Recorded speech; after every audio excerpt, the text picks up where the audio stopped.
안녕하세요. 한나입니다. 오늘은 우리의 정류장과 필사의 밤이라는 김희설 작가의 소설을 가지고 왔어요. 표지색이 너무 예쁘죠? 목련꽃이 있는데요. 봄인 요즘에 어울리는 그런 표지인 것 같아요. 오늘 하루 잘 보내셨어요? 저는 오늘 아침에 일어났는데 몸이 너무 무거워서 사실 아무것도 안 하고 누워있고 싶더라고요. 그런데 제가 본 예전 유튜브 영상 중에 어떤 베트남의 외국분이 어머니가 You get up, you go out 이라는 어떤 인생 교훈을 말씀하신 게 생각이 났어요. 눈을 뜨면 일어나서 밖으로 나가라는 그런 이야기였어요. 저는 체력이 좀 약하고 잘 처지는 편이어서 날씨 영향도 많이 받지만 이유를 알 수 없이 피곤하고 눕고 싶고 아무것도 하고 싶지 않고 기분도 좀 가라앉고 그런 일이 좀 많은 편이에요. 그래서 더 생각이 많고 그래서 책을 읽을 때 좀 독특한 캐릭터를 발견하면 공감하고 기뻐하고 그랬던 면이 있지 않았나 그런 생각을 했습니다. 오늘 날씨가 엄청 좋았어요. 그래서 낮에 저도 한 30분 정도 등에 햇살을 받으면서 산책을 했는데 잎책에 나와 있는 목련꽃도 흐드러지게 피었더라고요. 며칠 전에 이제 비가 와서 꽃이 많이 지긴 했지만 아직은 날이 엄청 좋은 것 같습니다. 햇살을 받으니까 몸이 살균되는 것 같기도 하고 기분도 조금 뽀송해지는 그런 느낌이 들기도 했는데 오늘 이 책을 읽으면서 느낀 것처럼 이 봄에도 어둠이 그늘이 있는 것 같아요. 되게 화사해 보이고 공원을 산책하는 사람들을 보면서 행복해 보이기도 했지만 저는 요행히 오늘 일어나서 밖으로 나와 활동을 했기 때문에 괜찮았지만 그렇게 밖으로 나올 만한 여력조차 없는 분들, 방 안에 누워서 외로워하거나 괴로워하거나 현실을 잊으려고 무언가를 먹고 영상을 보고 현실을 도피하고 싶어하는 그런 분들에게는 바깥에 이런 환한 햇살이 오히려 낯설고 자기 자신을 더 소외시키는 그런 결과를 낳게 하지는 않았을지 햇살을 받으면서 걸으면서 자칫 때가 될 수도 있었던 그렇게 집안에서 홀로 괴로워하시는 분들도 떠올려 보는 그런 산책길이었습니다. 우리의 정류장과 필사의 밤에도 우리 소외된 분들, 힘들게 살아가시는 분들, 열심히 살지만 그거에 대해서 아무런 대가 또는 고마운 그런 말을 듣지 못하는 분들의 절망적인 심정이 그려져요.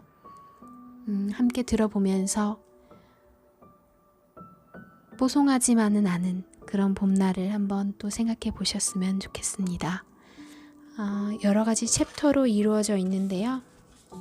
목차는 우리의 정류장, 목련 빌라, 필사의 밤, 치우친 슬픔이 고개를 들면, 여름 그림자, 시인의 밤 이렇게 이어집니다. 그 중에 두 번째 챕터인 목련 빌라를 한번 읽어보도록 하겠습니다. 부엌 창문에 비친 검은 그림자가 천천히 흔들렸다. 바람 때문에 목련 나뭇가지가 마치 살아있는 사람처럼 창문으로 다가왔다 멀어지기를 반복했다. 때마침 집안을 들여다보던 고양이와 눈이 마주쳤다. 번쩍이는 눈이 선뜩했지만 이내 어디론가 사라졌다. 얼마 전부터 자꾸 눈에 띄던 고양이였다. 나뭇가지가 세게 휘어졌다. 바람이 제법 부는 모양이었다. 빌라 입구에 40년도 더 된 목련은 진작부터 꽃망울을 부풀리고 있었다. 이 빌라로 이사온 것도 이맘때쯤이었다. 10살이던 나는 빌라 입구에 부려진 짐들 사이를 헤집으며 뛰어다녔다. 6살 동생도 내 손을 잡고 같이 뛰어다니며 깔깔 웃어댔다. 그때도 빌라 입구의 목련에 눈송이처럼 동그란 꽃봉오리가 가득이었다. 이 집에 산 지 30년이 다 되어가고 있었다. 여동생은 오늘도 늦겠다고 했다. 이제는 살도 좀 붙어 몸도 포실하고 얼굴도 보이했다. 건강해지면서 표정도 한결 밝아졌다. 동생은 근래 들어 거울 앞에 앉아있는 시간이 길어지고 화장이나 옷에도 부쩍 신경을 썼다. 만나는 사람이 생긴 모양이었다. 비슷한 모습을 보인 건 그간 서너 번쯤. 이번에도 몇 달 달뜬 얼굴로 다니다가 다시 원래의 모습으로 돌아올지는 두고 봐야 할 일이었다. 동생이 깡마른 몰골로 집으로 돌아온 건 3년 전이었다. 3살과 갓 100일이 지난 아이를 품에 안은 채였다. 원체도 말랐지만 부서질 듯 바싹 마른 몸은 기이해 보일 지경이었다. 그런데도 속 시원히 자초지종을 밝히지 않아 엄마와 아버지의 속을 태웠다.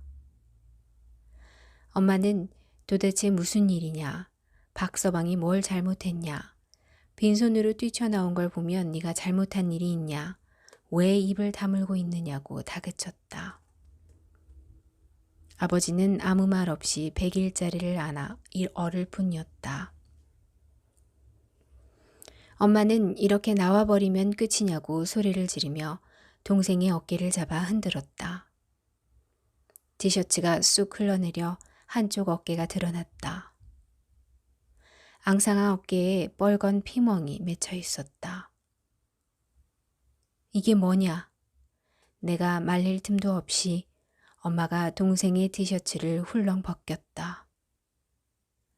가죽만 남은 동생의 온몸에 붉고 푸른 멍들이 가득이었다. 동생은 겨우 티셔츠를 꿰입으며 고개를 숙였다. 방바닥에 눈물이 툭툭 떨어졌다. 나는 그제야 엄마를 동생에게 떨어뜨리곤 소리쳤다. 얘 꼴 좀 봐봐. 이게 사람 꼴이냐고. 멀쩡한 애를 이렇게 만든 인간 말종 새끼랑 어떻게 살라고 둬? 그래서 내가 끌고 나왔어. 넌 알고 있었단 말이야? 엄마가 눈을 부릅떴다. 이게 그냥 나오면 되는 일이냐고. 나와야지. 그럼 계속 맞게 둬? 쌍놈의 새끼. 그런 새끼는 감옥에 쳐넣어야지. 가자. 당장 경찰서로 가서 신고하자. 정신을 놓은 사람처럼 벌떡 일어나 집을 나서려는 엄마를 말린 건 오히려 동생이었다. 둘째 출생신고도 못했다고 머뭇대던 동생이 간단한 문제가 아니라는 말만 되풀이하며 몇 번이고 엄마를 말렸다. 엄마가 다시 풀썩 주저앉았다. 아이고 이거사. 엄마의 한탄과 한숨은 깊고 무거웠다. 그제야 동생은 소리를 내며 울기 시작했다. 제 엄마 팔에 매달려 아까부터 찡얼대던 첫째가 뭘 안다는 듯이 결국 울음을 터뜨렸고 그 기세에 아버지가 안고 있던 둘째까지 울어댔다. 우는 첫째를 안아든 엄마도 울고 나도 울었다. 새 모녀는 억울하고 분한 걸 어떻게 해야 하는지 몰랐다. 그날 유일하게 울지 않은 건 아버지뿐이었다. 탁타닥탁탁 구두굽 소리가 났다. 동생인가 싶어 현관문을 쳐다봤는데 더 이상 아무 소리가 들리지 않았다. 얼마 전에 이사온 옆집 사람인 모양이었다. 아프네 말하고 벌떡 일어나 앉은 일도. 나는 베껴 쓰던 시의 마지막 문장을 마저 적어 내려갔다. 필사노트를 접어두고 다시 식탁 앞에 놓인 흰 종이를 내려다봤다. 잘 깎은 연필을 쥐었다. 오늘은 쓸 수 있을까? 저 창문에 흔들리는 목련 가지에 대해서, 멀리서 들려오는 고양이 울음소리에 대해서, 늦은 밤 귀가하는 이의 가난한 발걸음 소리에 대해서, 갓 시작한 봄의 서늘한 그늘에 대해서 쓰고 싶었으나 결국 아무것도 쓰지 못하고 누워버렸다. 6살, 4살 조카 아이들을 살피고 집안일을 하는 것만으로도 나의 체력은 부족했다. 진득하게 생각할 수 있는 시간이 주어지지 않았다. 딱 한 달만 아무도 없는 곳에서 살다 왔으면 좋겠다는 생각을 하며 눈을 감았다.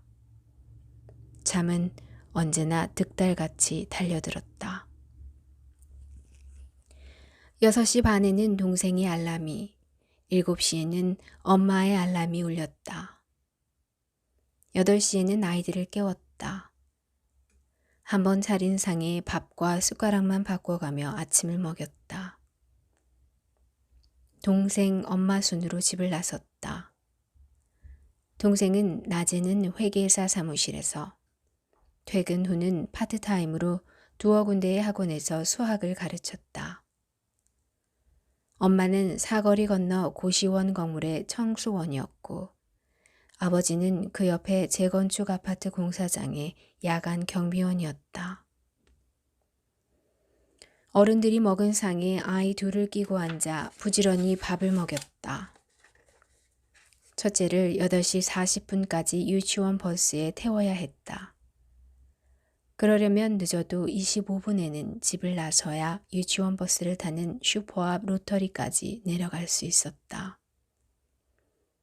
첫째를 보내고 그 길로 둘째를 동네 어린이집에 떠넘기듯 맡긴 후에 집에 들어서면 9시를 조금 넘어섰다. 곧 아버지가 퇴근할 시간이었다. 아버지는 낮에 눈을 붙여야 하니 청소기라도 돌리려면 어린이집에서 숨 돌린 틈 없이 달려 올라와야 했다. 청소를 막 마치자 아버지가 들어섰다. 치우지 않았던 아침상에 다시 밥과 데운 국을 올려놓으면 아버지는 반쯤 먹고 일어나 이불 속으로 들어갔다. 이른이 다 되어가는 아버지는 평생 기운이 없는 사람이었다. 술, 담배도 하지 않는 데다 입까지 짧다 보니 늘 삐쩍 마른 몸이었다. 좋아하는 음식은 곰국이나 갈비탕, 도가니탕처럼 뼈와 고기를 고아 끓인 보얀 국물이었다. 삼계탕이나 설렁탕도 곧잘 드셨다. 국물이 아닌 음식으로는 장어구이나 갈비, 불고기, 못해도 대패 삼겹살이라도 올려야 밥 한 공기를 온전히 비웠다. 매 끼니를 그렇게 차릴 순 없었으므로 고기가 없는 평상시에는 저렇게 밥을 남겼다. 근래 들어선 그마저도 소화가 잘 안 된다면서 소화제를 달고 살았다. 나는 늘 아버지가 남긴 밥으로 아침을 때우곤 했다. 아침이야 늘 부산스럽지만 유난히 힘든 날이 있었다. 6살 첫째가 철에 안 맞는 여름 민소매 원피스를 입겠다고 고집을 부린 날이었다. 아직 추워서 안 된다고 하니까 유치원은 더워서 괜찮다는 것이다. 한번 고집을 피우면 어지간해서 말릴 수 없었다. 유치원 버스를 놓칠 것 같았다. 그럼 원피스 안에 티셔츠를 입자고 했더니 기모 카디건을 골라 잡았다. 알았으니 네 마음대로 입으라고 한 뒤에 유치원 가방에 티셔츠를 몰래 넣었다. 선생님에게 옷을 갈아입힐 수 있게 해달라고 문자를 넣어야 했다. 이모인 내 말은 안 들어도 선생님 말이라면 들었다. 저기 아래 유치원 차가 올라오는 게 보였다. 나는 둘째를 안은 채 첫째 손을 잡고 달리기 시작했다. 매일 아침마다 벌어지는 일이었다. 내 앞에서는 곧잘 어깃장을 부리곤 했지만 유치원에서의 첫째는 소심하고 정적인 아이였다. 체구도 작아서 늘 다른 아이들에게 치이지는 않을까 걱정이 되었다. 친구들에게 배려와 양보를 잘하는 착한 아이라는 선생님들의 칭찬이 나는 하나도 반갑지 않았다.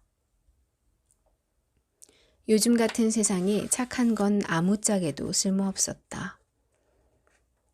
제목 잘 챙기는 야무진 아이로 컸음 싶었다. 둘째는 남자애였다. 말도 늦을 모양인지 4살인데도 제대로 할 줄 아는 말이 없었다. 그러니 우는 일이 잦았고 늘 짜증을 달고 살았다. 싫고 좋은 게 있어도 표현하지 못하니 그럴 수밖에 없었다. 첫째가 4살 때는 어른들에게 꼬박꼬박 존댓말을 했다. 형태를 닮은 그림을 그리거나 글씨도 곧잘 흉내내고 가위질은 물론이고 퍼즐 맞추기나 블록 쌓기도 수월히 해냈다. 한창 상상놀이를 시작했고 그네나 미끄럼틀을 거뜬히 탔다. 그런데 둘째는 기저귀도 못 대어 아직도 펑퍼짐한 엉덩이로 어기적거리며 걸었다. 걸음걸이도 안정적이지 않아 자꾸 넘어지는데도 좀처럼 가만히 있질 않아 어디든 뒷공무니를 졸졸 따라다녀야 했다. 아무리 숟가락을 쥐어줘도 마다한 채 먹을 것만 보면 덥석 손부터 나갔다.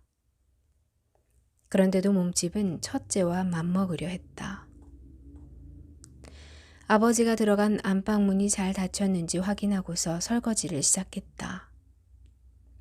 싱크대 앞에 작은 창이 드리웠던 커튼을 걷었다. 겨우 환해졌지만 가슴 한편이 묵직했다. 좀 일찍 다녀라. 아침 밥상 앞에서 엄마가 기어이 동생에게 한 소리를 했다. 엄마의 말이 끝나자마자 동생은 나를 쳐다봤다.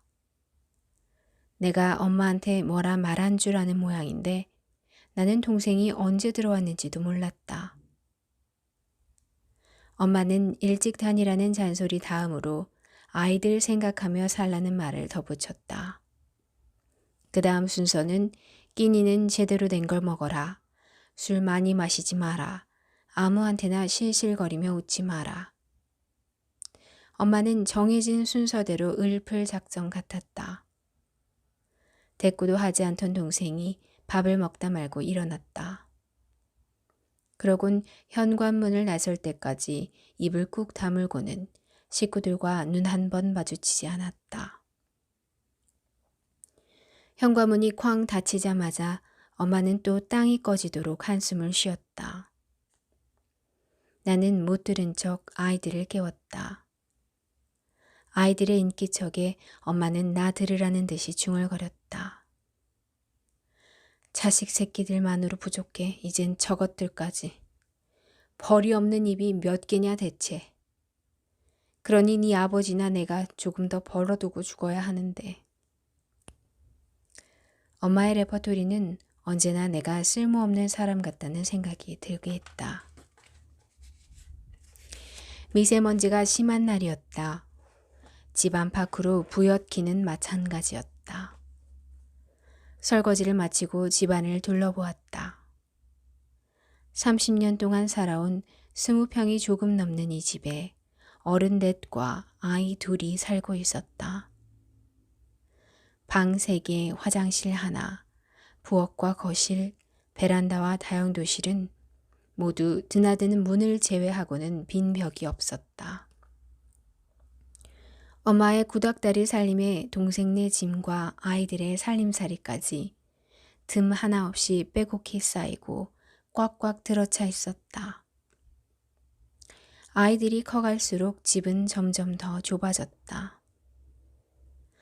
안방은 아버지와 엄마가, 작은 방은 아이들이, 내 방은 동생이 있었다.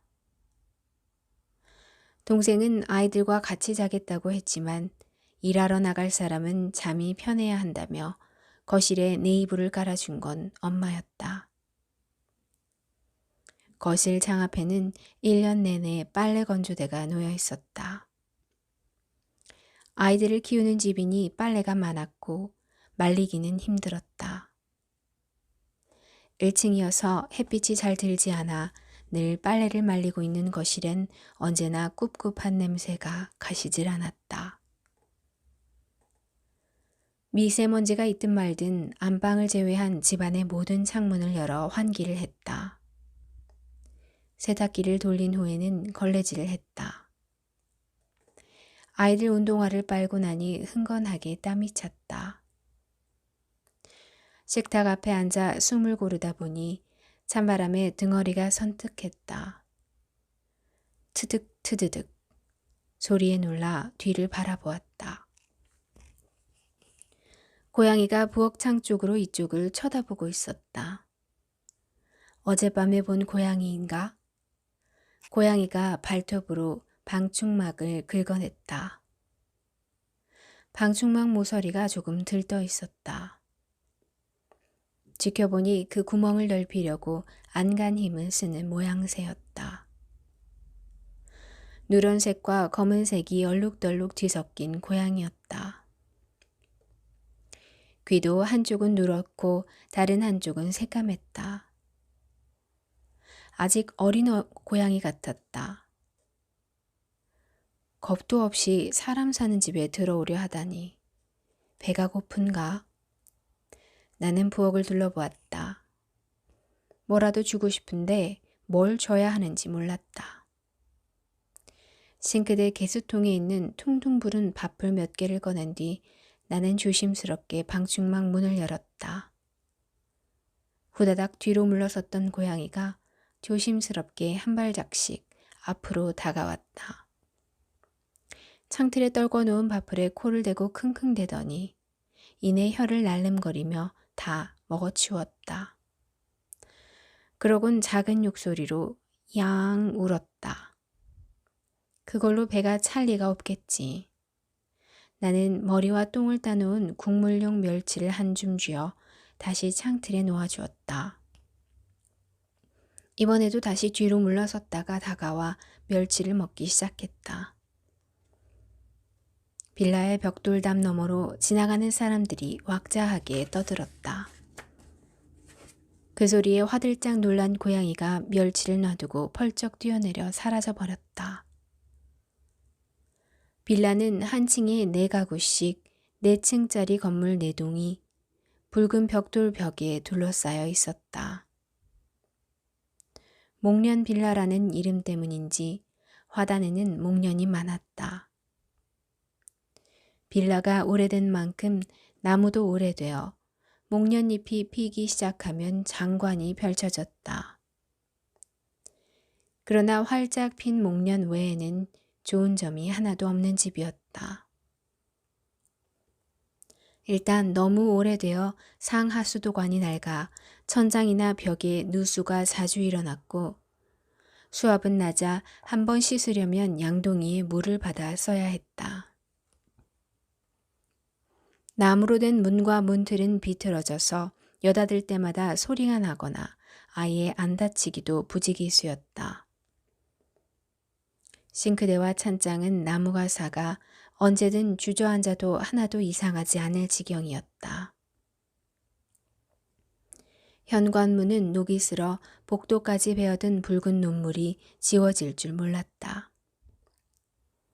버스가 다니는 대로변까지 한참 내려가야 했고 가까운 지하철역까지는 버스로 7정거장은 가야 했다.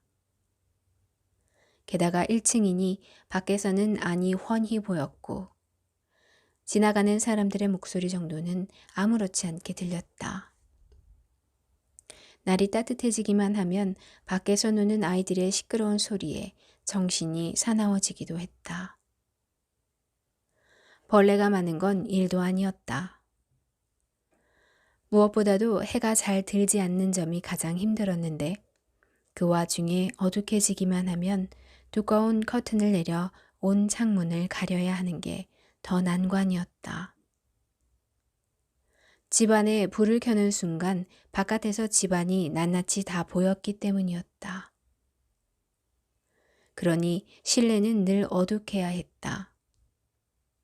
커튼이 내려지면 오래된 집은 더욱 갑갑해 보였다.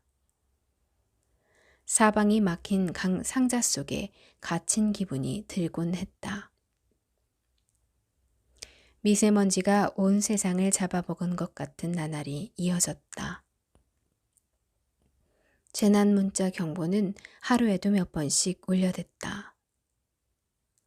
눅눅한 공기에 얼핏 곰팡이 냄새가 맡아졌다. 엄마는 고양이를 이미 알고 있었다. 나비 왔구나. 저녁상을 치우는데 엄마가 싱크대 앞에서 창밖을 쳐다보고 있었다. 쟤 이름이 나비야? 고양이들은 다 나비지. 말이 끝나자마자 고양이가 창틀에 폴짝 뛰어올라 방충망을 툭툭 발로 건드렸다. 누렇고 까맣고 짝짝이 귀를 가진 그 녀석이었다. 먹을 걸 주는 집인 줄 아는 거 봐라. 영 똑똑한 게 아니야. 고개를 내밀고 또랑또랑한 눈빛을 보이는 고양이에게 엄마는 마침 기다렸다는 듯이 접시에 뱉어둔 생선뼈를 던져주었다. 풀밭에 떨어진 생선뼈 조각을 나비가 잽싸게 물고 어디론가 사라졌다. 현관문 여닫는 소리가 들렸다. 금세 거실 창문으로 걸어가는 아버지의 뒷모습이 보였다. 굽은 등, 느린 걸음, 벌럭거지는 바지와 헐렁한 잠바 차림의 아버지가 어느새 빌라 입구를 나가 붉은 벽돌담을 지나갔다. 아버지는 곧 시야에서 사라졌다. 가면 간다, 오면 왔다, 말할 줄도 모르는 아버지였다. 발걸음 소리며 목소리 한번 크게 내는 법이 없는 사람이었다. 엄마 말로는 원래 그런 사람은 아니었다. 제법 크게 하던 사업을 제대로 말아먹은 뒤로 변했다는 것이다. 엄마는 동업은 하는 게 아니라는 말을 매번 덧붙였다. 목련 빌라로 이사를 온 직후였고 엄마는 어떻게든 목련 빌라는 날려먹지 않으려고 맞벌이를 시작했다. 이렇게나마 살 수 있게 된 건 엄마가 돈푼이라도 벌고 쥐어짜는 살림을 해왔기 때문이었다. 아버지는 그 뒤로 절대 사업 같은 것에 눈길조차 두지 않았고 액수가 적어도 꼬박꼬박 월급이 나오는 데에서만 일을 했다. 아버지는 집안의 모든 결정을 모두 엄마에게 맡겼다. 엄마가 좋으면 아버지도 좋고 엄마가 싫으면 아버지도 싫다는 뜻이었다. 내가 보기엔 맡긴 게 아니라 미룬 것처럼 보였고 회피에 가까웠다. 자연스럽게 아버지의 의견은 별로 존중하지 않게 되었다. 아버지는 어떻게든 본인의 존재감을 드러내지 않으려 애쓰는 사람 같았고 스스로를 감추다 못해 이제는 스스로 사라지고 싶어하는 사람처럼 여겨지기도 했다. 아버지가 7시에 출근을 하면 나는 더 분주해졌다. 두 아이를 씻기고 재운 뒤에 빨래를 개고 집안 정리를 마쳐야 하루가 끝이 났다. 매일매일 3년 동안 해온 일인데도 저녁 설거지를 할 때쯤이면 체력이 다 떨어져 나도 모르게 표정이 굳어지곤 했다. 뒤통수가 터질 것 같은 두통이 밀려오는 시간이기도 했다. 나는 행주를 빨다 말고 진통제 2알을 집어삼켰다. 그걸 본 엄마가 그냥 넘어가지 않았다. 그거 자꾸 먹으면 내성 생긴다? 아픈 걸 어떡해. 사람이 참을 줄도 알아야지. 해결 방법이 있는데 굳이 왜 참아? 어떻게 너 하고 싶은 대로만 사니? 한 번이라도 좋으니 제발 내 맘대로 살아봤으면 좋겠네. 누가 살지 말래? 나는 엄마를 쳐다봤다.